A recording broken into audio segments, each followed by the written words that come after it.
I'm Jocelyn Jose. അപ്പോൾ ഇന്ന് ഞാൻ നിങ്ങളുടെ മുന്നിലേക്ക് വന്നിരിക്കുന്ന ഒരു ഗ്രേറ്റ് ന്യൂസുമായിട്ടാണ്. നമ്മൾ തുടക്കത്തിൽ പറഞ്ഞിട്ടുണ്ടായിരുന്നു IELTS OET PT ക്ലാസ്സസ് ആയാലും നമുക്ക് ഫ്രീ ആയിട്ട് തരുന്നുള്ളത്. And guess what, it's gonna happen. All right. അപ്പോൾ ഇന്ന് മുതൽ OETയുടെ മൊഡ്യൂൾസ് ഒരു സീരീസ് ഓഫ് ക്ലാസ്സസ് നിങ്ങൾക്ക് കിട്ടാൻ പോകുകയാണ്. അപ്പോൾ അതിൽ നിങ്ങൾക്ക് അത്യാവശ്യം OET പ്രിപ്പറേഷന് വേണ്ടിയിട്ട് നിങ്ങൾക്ക് അത്യാവശ്യം വേണ്ട എല്ലാ information from the test format, tips, strategies, the core ideas എല്ലാം നമ്മൾ ഡിസ്കസ് ചെയ്യുന്നതായിരിക്കാം. അപ്പോൾ നമുക്ക് തുടങ്ങിയാലോ? ആദ്യം തന്നെ OET എന്താണെന്ന് ചുരുക്കത്തിലൊന്ന് പറഞ്ഞു പറയാം. എന്താണ് OET? This occupational English test. ഒരു ഇംഗ്ലീഷ് ലാംഗ്വേജ് പ്രൊഫിഷ്യൻസി ടെസ്റ്റാണ് which is designed for health care professionals അല്ലേ. ഇംഗ്ലീഷ് സ്പീക്കിംഗ് കൺട്രിയിൽ ഒരു രജിസ്റ്റേർഡ് ഹെൽത്ത് കെയർ പ്രൊഫഷണലായിട്ട് വർക്ക് ചെയ്യണമെന്നുണ്ടെങ്കിൽ as a first step every candidates needs to attend OET. Okay, ബാക്കി proficiency ടെസ്റ്റുകളെ പോലെ തന്നെ ദർ ആർ 4 സ്കിൽസാണ് ടെസ്റ്റ് ചെയ്യപ്പെടുന്നത്: listening, reading, writing and speaking. അപ്പോൾ നമ്മൾ ഈ പറഞ്ഞ ക്ലാസ്സസ് തുടങ്ങുന്നത് റൈറ്റിംഗ് മൊഡ്യൂളിൽ നിന്നാണ്. സോ ഡീറ്റെയിൽ ആയിട്ടുള്ള ഡിസ്കഷൻ, കേസ് നോട്ടും കാര്യങ്ങളൊക്കെ ഡിസ്കസ് ചെയ്യുന്നതിന് മുന്നേ let's have a discussion of the basic format, the test format and everything that you need to before attending the writing module. Start ചെയ്താലോ? All right. അപ്പോൾ എന്താണ് OETയുടെ റൈറ്റിംഗ് മൊഡ്യൂൾ? എന്താണ് അതിൻ്റെ purpose? You can see here that the purpose of OET writing is to assess candidates' ability to communicate effectively in writing in a healthcare context. ഒരു health care കോണ്ടെക്സ്റ്റിൽ work ചെയ്യുന്ന ഒരു health care പ്രൊഫഷനിൽ writing, അതായത് എഴുത്തിലൂടെ പ്രോപ്പറായിട്ട് ഇംഗ്ലീഷിൽ communicate ചെയ്യാൻ പറ്റുന്നുണ്ടോ ഇല്ലയോ എന്നുള്ളതാണ് OET റൈറ്റിംഗിൽ ചെക്ക് ചെയ്യപ്പെടുന്നത്. ഓക്കെ, അപ്പോൾ ഇതിൻ്റെ ഒരു സ്ട്രക്ചർ എങ്ങനെയാണെന്ന് വെച്ചാൽ, ടെസ്റ്റ് ഫോർമാറ്റ് പറഞ്ഞാൽ ഒരു 45 മിനിറ്റ്സിൻ്റെ ഒരു ടെസ്റ്റ് ആയിരിക്കാം. So there you will get a case note along with a task. ആ കേസ് നോട്ട് വായിച്ച് മനസ്സിലാക്കാൻ വേണ്ടിയിട്ട് you will be getting 5 minutes of time. അത് കഴിഞ്ഞിട്ട് ആ കേസ് നോട്ട് വായിച്ച് നിങ്ങളൊരു ലെറ്റർ എഴുതണം അതിൽ പറഞ്ഞിരിക്കുന്ന റെസിപ്പിയൻറ്റിന്. ഇതാണ് ചെറിയൊരു ഐഡിയ. ഓൾ റൈറ്റ്, നമുക്കതൊന്ന് ഡീറ്റെയിൽ ആയിട്ട് നോക്കാം. Task, that means write a healthcare specific letter based on provided case notes and scenario which explain the patient's background and condition. Case note എന്ന് പറയുമ്പോൾ നിങ്ങൾക്ക് അറിയാമല്ലോ, ഒരു പേഷ്യൻ്റ് റെക്കോർഡ് ആയിരിക്കാം. അതിൽ പേഷ്യൻ്റെ കണ്ടീഷൻ, പ്രസൻറ്റിംഗ് കംപ്ലയിൻറ്റ്സ് എല്ലാം ഡിസ്കസ് ചെയ്യുന്നുണ്ടാവാം. ഡിസ്ചാർജ് പ്ലാൻ എന്തെങ്കിലും അങ്ങനെ എനിക്ക് ഒരുപാട് കാര്യങ്ങൾ ഡിസ്കസ് ചെയ്യുന്നുണ്ടാവും. അപ്പോൾ ആ പേഷ്യൻ്റ് ബാക്ക്ഗ്രൗണ്ടും കണ്ടീഷനും ഒക്കെ വെച്ചിട്ട് സിനേറിയോസ് എല്ലാം മനസ്സിലാക്കി നമ്മൾ ടാസ്കിൽ പറഞ്ഞിരിക്കുന്ന ആർക്കാണോ അവർക്ക് ഒരു ലെറ്റർ എഴുതണം. And health care specific letter എന്ന് പറയുമ്പം മെയിൻലി OETയിൽ 3 ടൈപ്സ് ഓഫ് ലെറ്റേഴ്സാണുള്ളത്: referral, discharge and transfer. Okay, അപ്പോൾ നമ്മൾ ഈ എഴുതുന്ന ലെറ്ററിൻ്റെ റെസിപ്പിയൻ്റ് എന്ന് പറഞ്ഞാൽ ജനറലി ഒരു ഹെൽത്ത് കെയർ പ്രൊഫഷണൽ ആയിരിക്കാം, അല്ലെങ്കിൽ ഒരു കെയർ ഗിവർ ആയിരിക്കാം. ഇതാണ് നമ്മളുടെ ടാസ്ക്. ഇനി ടെസ്റ്റ് ഫോർമാറ്റും ബാക്കി ഡീറ്റെയിൽസും ഒക്കെ നോക്കിയാലോ. So as I said before, 45 മിനിറ്റ്സിൽ നമ്മൾ ഈ ടാസ്ക് കംപ്ലീറ്റ് ആക്കണം. അപ്പോൾ നമുക്ക് ഈ ഒരു എക്സാം അറ്റൻഡ് ചെയ്യുക അല്ലെങ്കിൽ ടെസ്റ്റ് അറ്റൻഡ് ചെയ്യേണ്ട സമയത്ത് നമ്മൾ അറിഞ്ഞിരിക്കേണ്ട എല്ലാ പ്രധാനപ്പെട്ട കാര്യങ്ങളും, ഇൻസ്ട്രക്ഷൻസ് എല്ലാം നിങ്ങൾക്ക് പ്രൊവൈഡ് ചെയ്യുന്ന കേസ് നോട്ടിൽ മെൻഷൻ ചെയ്തിട്ടുണ്ടായിരിക്കും. The task instructions are provided at the end of the case note. So before ഞാൻ പറഞ്ഞിരുന്നു ഒരു 5 മിനിറ്റ്സ് ഓഫ് റീഡിംഗ് ടൈം ഉണ്ടായിരിക്കാം കേസ് നോട്ട് വായിച്ച് കാര്യങ്ങളൊക്കെ മനസ്സിലാക്കാൻ. ആ 5 മിനിറ്റിന് ശേഷമായിരിക്കാം നമ്മൾ ലെറ്റർ എഴുതുന്നുണ്ടാവുക. അപ്പോൾ ആ വായിക്കാൻ കിട്ടുന്ന 5 മിനിറ്റ് ടൈമിൽ റൈറ്റിംഗ് നമുക്ക് അലൗഡ് അല്ല. 40 മിനിറ്റ്സിൽ മാത്രമേ നമ്മൾ റൈറ്റിംഗ് സ്റ്റാർട്ട് ചെയ്യാൻ പാടുള്ളൂ. ആൻഡ് പ്രൂഫ് റീഡ് ചെയ്യാനുള്ള ടൈമൊന്നും നമുക്ക് അവിടെ കിട്ടില്ല. എല്ലാം ഈ റീഡിംഗ് ആണെങ്കിലും ലെറ്റർ എഴുതുന്ന കംപ്ലീറ്റ് ഹോൾ പ്രോസസ്സ് 45 മിനിറ്റ്സിൽ നിങ്ങൾ കംപ്ലീറ്റ് ആക്കിയിരിക്കണം. ഓക്കെ, പിന്നെ വേറൊരു പ്രധാനപ്പെട്ട നമ്മൾ അറിഞ്ഞിരിക്കേണ്ട ഇൻഫർമേഷനാണ് the main body of the letter should be approximately 180 to 200 words. അത് മസ്റ്റായിട്ട് നമ്മൾ ഫോളോ ചെയ്യേണ്ട ഒരു കാര്യമാണ്. ആൻഡ് നിങ്ങൾക്ക് കേസ് നോട്ടിനൊപ്പം തന്നെ ആൻസർ ഷീറ്റ്സ്, നിങ്ങൾ എഴുതേണ്ട ലൈൻഡ് പേപ്പേഴ്സ് നിങ്ങൾക്ക് കിട്ടുന്നതായിരിക്കും. So the final answer submitted on the lined paper will be considered and assessed. ഇതിപ്പോൾ OET നമുക്ക് 3 ഫോമിൽ നമുക്ക് അറ്റൻഡ് ചെയ്യാൻ പറ്റും. പേപ്പർ ബേസ്ഡ് ഉണ്ട്, കമ്പ്യൂട്ടർ ബേസ്ഡ് ഉണ്ട്. So the way we test attend ചെയ്യുന്നത് ഡിഫറെൻ്റ് ആയിരിക്കാം. പേപ്പർ ബേസ്ഡ് ആണെങ്കിൽ നമ്മൾ ലൈൻഡ് പേപ്പറിൽ എഴുതിയായിരിക്കും കൊടുക്കുക. കമ്പ്യൂട്ടർ അറ്റ് ഹോമാണ്, കമ്പ്യൂട്ടർ ഓർ ഹോം ബേസ്ഡ് ടെസ്റ്റാണ് നമ്മൾ സെലക്ട് ചെയ്യുന്നതെങ്കിൽ ഒരു ടെക്സ്റ്റ് ബോക്സ് ഉണ്ടാവും, അതിൽ നമ്മൾ ആൻസേഴ്സ് ഫില്ല് ചെയ്ത് കൊടുക്കുകയാണ്. മനസ്സിലായോ? ഓക്കെ, ഇനി ഇതിൻ്റെ അസസ്മെൻറ്റ് പാർട്ടിലേക്ക് കിടക്കുകയാണെങ്കിൽ you can see the letters that you way write for the OET writing module are double marked by OET trained assessors. ഇത് അസസ് ചെയ്യപ്പെടുന്നത് ഒരു 6 ക്രൈറ്റീരിയ വെച്ചിട്ടാണ്. അത് ഞാനിവിടെ താഴെ ലിസ്റ്റ് ഔട്ട് ചെയ്തിട്ടുണ്ട്.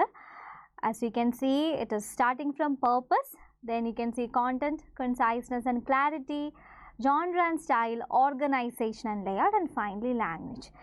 Purpose-ന് it is scored from 0 to 3 point അങ്ങനെയാണ് വരുന്നത്. കോണ്ടന്റ് തൊട്ട് പിന്നെ ലാംഗ്വേജിന് വരെ 0 to 7 ആണ്. ഇത് ഇൻ ഡീറ്റെയിൽ നമ്മൾ വരും ക്ലാസ്സുകളിൽ നോക്കുന്നതാണ്. അപ്പോൾ നമുക്ക് അടുത്ത എന്താണെന്ന് നോക്കിയാലോ. ഇതിൻ്റെ പാസ് ഗ്രേഡ്, റൈറ്റിംഗ് സബ്ടെസ്റ്റിൻ്റെ ഒരു പാസ് ഗ്രേഡ്, അതായത് നിങ്ങൾക്ക് ഒരു ബി ഗ്രേഡ് കിട്ടണം എന്നുണ്ടെങ്കിൽ out of 500 you need to achieve 350. So അങ്ങനെ അത് കിട്ടണം എന്നാണെങ്കിൽ നമ്മൾ മുമ്പേ കണ്ട ക്രൈറ്റീരിയാസ്, അതായത് ഈ കാണുന്ന ക്രൈറ്റീരിയാസിൽ പർപ്പസിനൊരു 2 ബാൻഡും അതുപോലെ തന്നെ ബാക്കി വരുന്ന കോണ്ടൻറ്റ് തൊട്ട് ലാംഗ്വേജ് വരെയുള്ള ക്രൈറ്റീരിയാസിന് 5 out of 7 വാങ്ങിച്ചാലാണ് നിങ്ങൾക്കൊരു 350B എന്ന് പറഞ്ഞൊരു സ്കോർ നിങ്ങൾക്ക് അച്ചീവ് ചെയ്യാൻ കഴിയാം.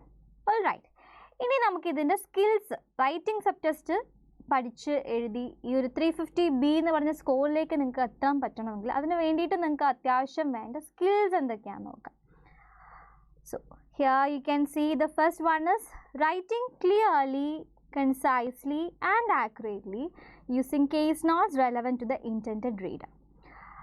നമുക്കറിയാം ടാസ്കിലൊരു റീഡർ, അതായത് റെസിപ്പിയൻ ഇൻഫർമേഷൻ, ഒരു റെസിപ്പിൻ്റെ അഡ്രസ്സ് ഉണ്ടാകും, ആളുടെ റെസിഗ്നേഷനൊക്കെ മനസ്സിലാക്കി, പേഷ്യൻ്റ് കണ്ടീഷനും ഹോൾ സെനീരിയോ മനസ്സിലാക്കി, കേസ് നോട്ടിൽ നിന്ന് റെലവൻ്റ് ആയിട്ട് മാത്രം, ആ സിറ്റുവേഷന് റെലവൻ്റ് ആയിട്ട് വരുന്ന ഇൻഫർമേഷൻ മാത്രം സെലക്ട് ചെയ്ത് നമ്മൾ ലെറ്റർ എഴുതുകയാണല്ലേ. ആ ലെറ്റർ ആ കിട്ടുന്ന റെസിപ്പിനെ അനുസരിച്ച് it should B clear, concise and accurate. എന്നാലേ മുന്നോട്ട് വരുന്ന പേഷ്യൻ്റ് കെയറിൽ അവർക്ക് പ്രോപ്പറായിട്ട് വർക്ക് ചെയ്യാൻ കഴിയുള്ളൂ. ആൻഡ് അടുത്തത് എന്താണ്? selecting, organizing and prioritizing information in clear, logical paragraphs using appropriate formal letter writing layout and conventions. ഈ പറഞ്ഞ 2 കാര്യങ്ങളും വരുന്നത് നമ്മുടെ ഓർഗനൈസേഷൻ ലേഔട്ട് അതുപോലെ തന്നെ ജോൺറ ആൻഡ് സ്റ്റൈൽ എന്ന് പറഞ്ഞ ക്രൈറ്റീരിയയുടെ അണ്ടറിലാണ്. ഇൻഫർമേഷൻ സെലക്ട് ചെയ്ത് അത് വേണ്ട രീതിയിൽ ഓർഗനൈസ് ചെയ്ത് ആവശ്യം ഇമ്പോർട്ടൻ്റ് ആയിട്ടുള്ള ഇൻഫർമേഷൻ പ്രയോറിറ്റൈസ് ചെയ്ത് അത് എഴുതുക എന്നുള്ളത് ഇസ് വെരി ഇമ്പോർട്ടൻറ്റ്.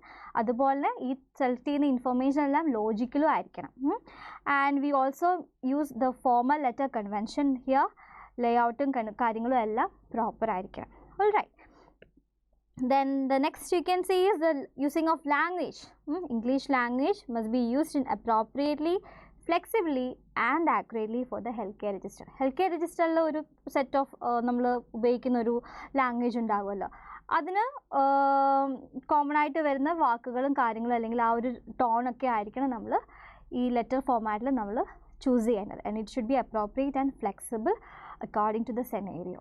ഓൾറൈറ്റ്, ഇനി സോ നമ്മൾ ഇത്രയും പറഞ്ഞതിൽ നിങ്ങൾക്ക് മനസ്സിലാക്കാം ഒരു കേസ് നോട്ട് ഉണ്ട്, അത് നമ്മൾ ലെറ്ററായിട്ട് ട്രാൻസ്ഫോം ചെയ്യണം അല്ലെങ്കിൽ കൺവേർട്ട് ചെയ്യാണ്.